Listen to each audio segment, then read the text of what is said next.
Good morning students. अज आप करांगे कहानी नंबर 2 नानी दा प्यार, जो कि अशोक वशिष्ठ की लिखी हुई है।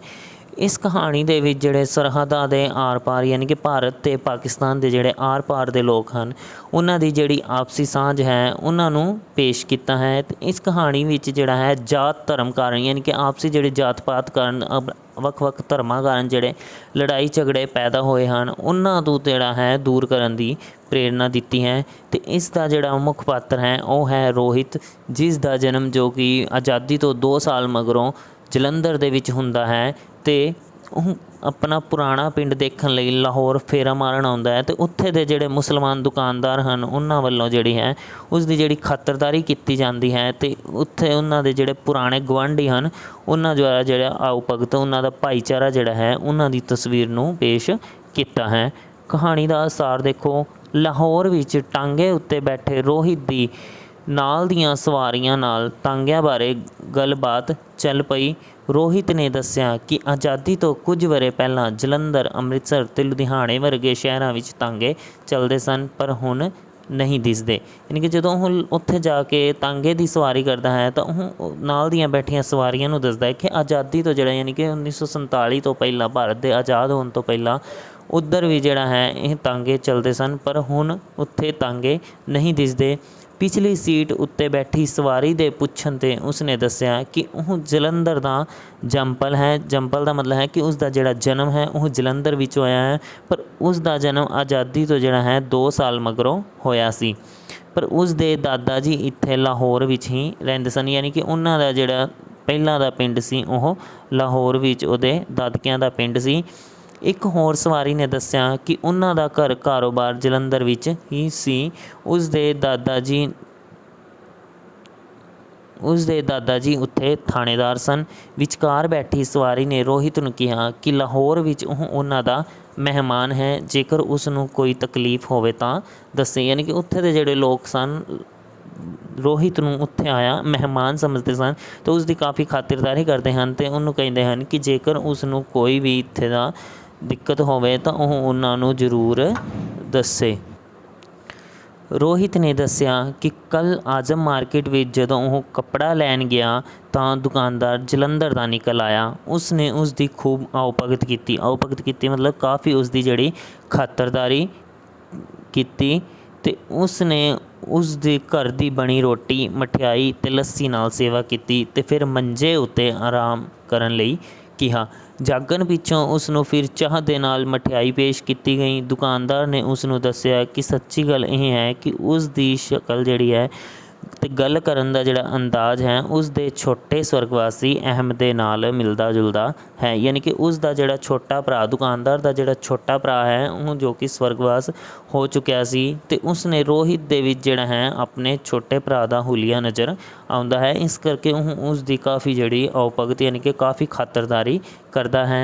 उसनूं देख के मन विच भरा दा प्यार मुड़ के जाग ही पिया है। यह कहदियाँ उसदियाँ अखां विच अथरू आ गए। यानी कि यह उस कहंदे उसदियाँ अखां विच जिहड़ा रोना उसनूं आ जाता है। रोहित ने उसनूं दिलासा दिंदे यानी कि उसनूं हौसला दिंदे हुए कहा कि वह भी उसका निक्का वीर ही है। यानी कि उसने कहा कि वह रोवे ना, तो मैं भी जिहड़ा तेरा निक्के भरा वर्गा ही हाँ, उसका भी कोई वड्डा वीर नहीं, तो रब ने भी यह कमी पूरी कर दी है।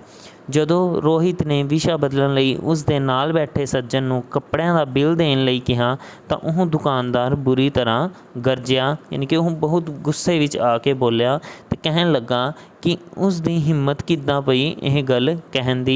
एक पासे तो वह उसनूं वड्डा भरा कहंदा है तो दूजे पासे वह बेगाना बना रहा है। यानी कि एक पासे तो उसनूं वह वड्डा भरा कह रहा है, पर दूजे पासे जिहड़ा है कपड़िਆਂ ਦਾ बिल दे के उसनूं बेगाना बना रहा है। यह सुन के रोहित का सिर झुक गया तो उसने उसके पैरों नूं हथ लाया, फिर उसनूं गल नाल ला लिया।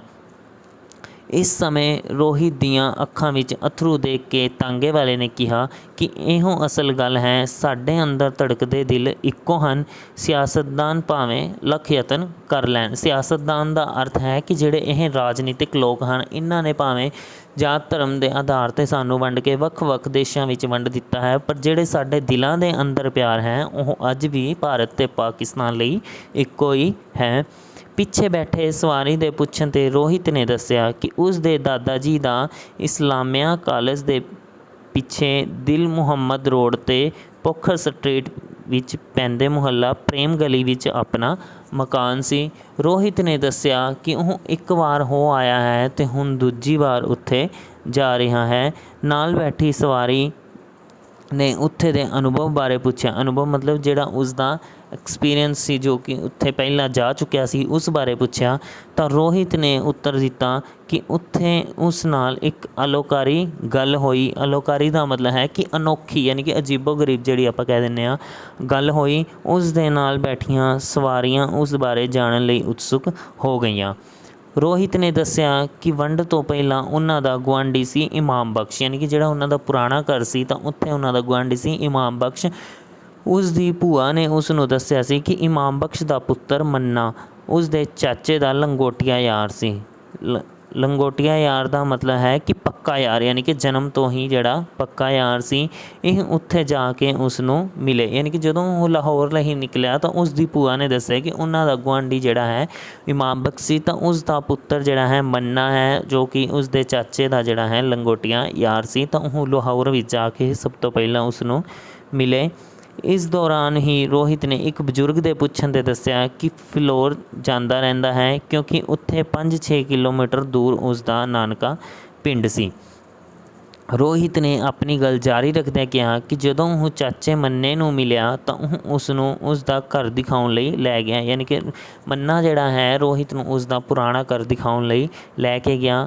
ਉਸ ਨੇ ਘਰ ਅੱਗੇ ਜਾ ਕੇ ਕਾਲ ਬੈਲ ਵਜਾਈ ਤਾਂ ਅੰਦਰੋਂ ਇੱਕ ਚੰਗੇ ਭਰਵੇਂ ਅਤੇ ਗਠੀਲੇ ਸਰੀਰ ਦੇ ਪਹਿਲਵਾਨਾਂ ਵਰਗੇ ਮਰਦ ਪਰਵੇਜ਼ ਨੇ ਦਰਵਾਜ਼ਾ ਖੋਲ੍ਹਿਆ, ਯਾਨੀ ਕਿ ਜਿਹੜਾ ਉਹਨਾਂ ਦਾ ਪੁਰਾਣਾ ਘਰ ਸੀ ਉੱਥੇ ਹੁਣ ਜਿਹੜਾ ਹੈ ਪਰਵੇਜ਼ ਨਾਂ ਦਾ ਇੱਕ ਪਹਿਲਵਾਨ ਵਰਗਾ ਜਿਸ ਦਾ ਸਰੀਰ ਹੈ ਉਹ ਰਹਿੰਦਾ ਸੀ। ਜਦੋਂ ਮੰਨੇ ਨੇ ਉਸ ਨਾਲ ਉਸ ਦੀ ਜਾਣ ਪਛਾਣ ਕਰਾਈ ਅਤੇ ਉਸ ਨੂੰ ਪਤਾ ਲੱਗਾ ਕਿ ਉਹ ਪੰਡਿਤ ਕਰਮਚੰਦ ਦਾ ਪੋਤਾ ਹੈ, ਯਾਨੀ ਕਿ ਉਸ ਦੇ ਦਾਦੇ ਦਾ ਜਿਹੜਾ ਜੱਦੀ ਮਕਾਨ ਸੀ, ਉਸ ਦੇ ਦਾਦੇ ਦਾ ਨਾਮ ਸੀ ਪੰਡਿਤ ਕਰਮਚੰਦ, ਜਿੱਥੇ ਹੁਣ ਕਿ ਪਰਵੇਜ਼ ਨਾਮ ਦਾ ਇੱਕ ਪਹਿਲਵਾਨ ਵਰਗਾ ਆਦਮੀ ਰਹਿੰਦਾ ਸੀ। ਤਾਂ ਮੰਨੇ ਨੇ ਉੱਥੇ ਜਾ ਕੇ ਉਸ ਦੀ ਜਾਣ ਪਹਿਚਾਣ ਕਰਵਾਈ ਅਤੇ ਉਸ ਨੂੰ ਦੱਸਿਆ ਕਿ ਇਹ ਜਿਹੜਾ ਹੈ ਪੰਡਿਤ ਕਰਮਚੰਦ ਦਾ ਪੋਤਾ ਹੈ। ਤਾਂ ਉਹ ਇੱਕਦਮ ਭੜਕ ਉੱਠਿਆ ਕਿ ਉਸ ਦੀ ਹਿੰਮਤ ਕਿਵੇਂ ਹੋਈ ਉੱਥੇ ਆਉਣ ਦੀ। ਇਹ ਦੇਖ ਕੇ ਰੋਹਿਤ ਡਰ ਗਿਆ ਅਤੇ ਪਰਵੇਜ਼ ਉਸ ਦੇ ਸਾਹਮਣੇ ਆ ਗਿਆ।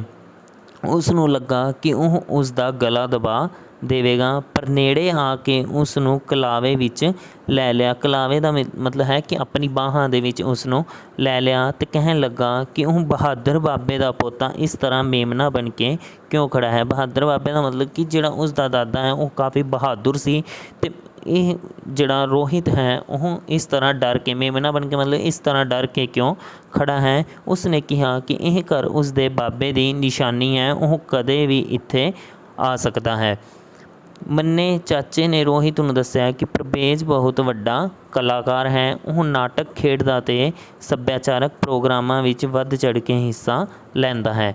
ਪਰਵੇਜ਼ ਦੀ ਪਤਨੀ ਨੇ ਦੱਸਿਆ ਕਿ ਡਰਾਮਾ ਤਾਂ ਉਸ ਦੀ ਜ਼ਿੰਦਗੀ ਹੈ, ਯਾਨੀ ਕਿ ਜਿਹੜਾ ਪਰਵੇਜ਼ ਹੈ ਉਹ ਕਾਫੀ ਵੱਡਾ ਕਲਾਕਾਰ ਹੈ ਜੋ ਕਿ ਇੱਕ ਡਰਾਮਾ ਕਰਦਾ ਹੈ, ਯਾਨੀ ਕਿ ਨਾਟਕ ਖੇਡਦਾ ਹੈ। ਤਾਂ ਪਰਵੇਜ਼ ਨੇ ਰੋਹਿਤ ਨੂੰ ਸੋਫੇ ਉੱਤੇ ਆਪਣੇ ਨਾਲ ਚੰਬੇੜ ਕੇ ਬਿਠਾ ਲਿਆ। ਚੰਬੇੜ ਕੇ ਮਤਲਬ ਚਿਪਕਾ ਕੇ ਬਿਲਕੁਲ ਆਪਣੇ ਨਾਲ ਜੋੜ ਕੇ ਬਿਠਾ ਲਿਆ ਅਤੇ ਉਸ ਨੇ ਦੱਸਿਆ ਕਿ ਇਹ ਤਾਂ ਉਸ ਦੇ ਬਾਬੇ ਦਾ ਰੋਲ ਸੀ, ਯਾਨੀ ਕਿ ਜਿਹੜਾ ਉਸ ਦਾ ਬਾਬਾ ਸੀ ਪੰਡਿਤ ਕਰਮਚੰਦ, ਇਹ ਤਾਂ ਉਸ ਦਾ ਰੋਲ ਸੀ। ਉਸ ਨੇ ਪੁਰਾਣੇ ਲੋਕਾਂ ਤੋਂ ਸੁਣ ਕੇ ਉਸ ਦੇ ਕਿਰਦਾਰ ਨੂੰ ਆਪਣੇ ਆਪ ਵਿੱਚ ਢਾਲ ਲਿਆ ਹੈ। ਜਦੋਂ ਉਹ ਢਾਲ ਲਿਆ ਮਤਲਬ ਕਿ ਆਪਣੇ ਆਪ ਨੂੰ ਉਸੇ ਤਰ੍ਹਾਂ ਹੀ ਪਰਿਵਰਤਿਤ ਕਰ ਲਿਆ ਹੈ। ਜਦੋਂ ਉਹ ਬਹੁਤ ਖੁਸ਼ ਹੁੰਦਾ ਹੈ ਤਾਂ ਉਹ ਇਸ ਕਿਰਦਾਰ ਵਿੱਚ ਆ ਜਾਂਦਾ ਹੈ, ਯਾਨੀ ਕਿ ਜਦੋਂ ਉਹ ਕਾਫੀ ਖੁਸ਼ ਹੁੰਦਾ ਹੈ ਤਾਂ ਉਸ ਦੇ ਬਾਬੇ ਦੇ ਪਿੰਡ, ਯਾਨੀ ਕਿ ਉਸ ਦਾ ਦਾਦਾ ਸੀ ਜਿਹੜਾ ਕਰਮਚੰਦ ਰੋਹਿਤ ਦਾ, ਉਸ ਦੇ ਕਿਰਦਾਰ ਦੇ ਵਿੱਚ ਆਪਣੇ ਆਪ ਨੂੰ ਢਾਲ ਲੈਂਦਾ ਹੈ। ਇਸ ਕਰਕੇ ਲੋਕ ਉਸ ਨੂੰ ਪਰਵੇਜ਼ ਦੀ ਥਾਂ ਪੰਡਿਤ ਕਰਮਚੰਦ ਹੀ ਕਹਿਣ ਲੱਗ ਪੈਂਦੇ ਹਨ।